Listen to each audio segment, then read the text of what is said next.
বিষয়াবলী কিছু কথা বলবো, যেটা আমাদের জানা অত্যন্ত জরুরি। ইসলামের দৃষ্টিকোণ থেকে এই যুদ্ধ আমরা কিভাবে এটাকে অ্যানালাইসিস করতে পারি। যারা আমাদের সাথে যুক্ত হয়েছেন অবশ্যই আপনারা এই এপিসোডটা ভালো করে দেখবেন। তো আমরা এখান থেকে অনেক বিষয় জানতে পারবো আজকে।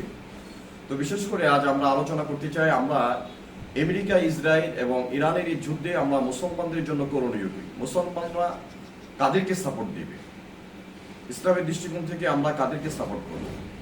তো এখানে ধর্মীয় বিষয়গুলো থেকে যদি আমরা একটু অ্যানালাইসিস করে দেখি, অনেকেই আমরা এখানে বলতে চাচ্ছি বা আমাদের মুসলিম কান্ট্রিগুলো সারা ওয়ার্ল্ডের মধ্যে বর্তমানে দেখবেন আপনারা 288টা কান্ট্রি রয়েছে, এর মধ্যে থেকে প্রায় 55টার বেশি মুসলিম রাষ্ট্র রয়েছে। আজকে যদি এই মুসলিম রাষ্ট্রগুলো তাদের দায়িত্বকে যথাযথভাবে পালন করত, তো আমার মনে হয় না যে মুসলিম জাতির জন্য এই দিনটাকে দেখতে হতো। তো আমরা দেখতে পাচ্ছি যুদ্ধের দামামা যখন বেজে উঠেছে, আপনার প্রায় 3 মাস থেকে এই যুদ্ধ চলতেছে। এই যুদ্ধের মধ্যে মুসলমানদের করণীয় কি, মুসলমানরা কাদেরকে সাপোর্ট দিবে, এটা নিয়ে আমাদের মুসলমানদের মধ্যে একটা দ্রোমদাল সৃষ্টি হয়েছে। মুসলমানদের এখানে করণীয় হচ্ছে যে মুসলমানরা জালেমের পক্ষ না নিয়ে মাজলুমের পক্ষ থাকবে। এখন বলতে পারেন যে ইরান, তারা তো শিয়া সম্প্রদায়, শিয়াদেরকে আমরা কিভাবে সাপোর্ট করতে পারি? আরে ভাই, শিয়া হোক সুন্নি হোক সেটা কোনো বিষয় নয়, এখানে যে মানবতার জন্য কাজ করবে যাদেরকে।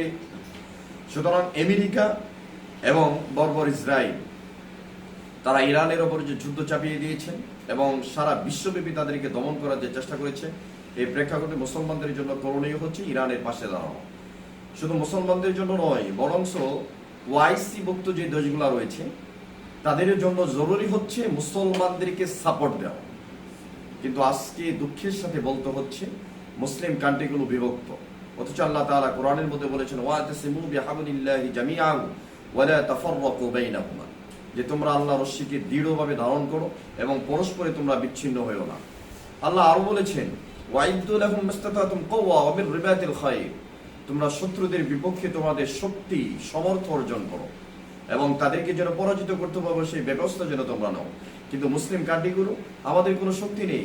আজ ইসরায়েল ছোট্ট একটা রাষ্ট্র সারা পৃথিবীর মুসলমানকে জিম্মি করে রেখেছে। আমেরিকা যেটা লক্ষ লক্ষ মাইল দূর থেকে ইরানকে শাসন করতেছে, সারা বিশ্বের মানবতাকে তারা আজ মাটির সাথে বলণ্ঠিত করে দিচ্ছে।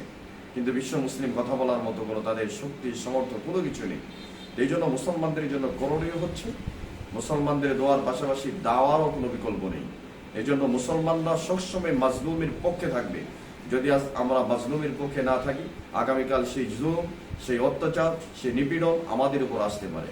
আল্লাহ তাআলা এই সমস্ত বিপদ এবং আপদ থেকে আমাদেরকে হেফাজত করেন। আসসালামু আলাইকুম ওয়া রাহমাতুল্লাহি ওয়া বারাকাতুহু।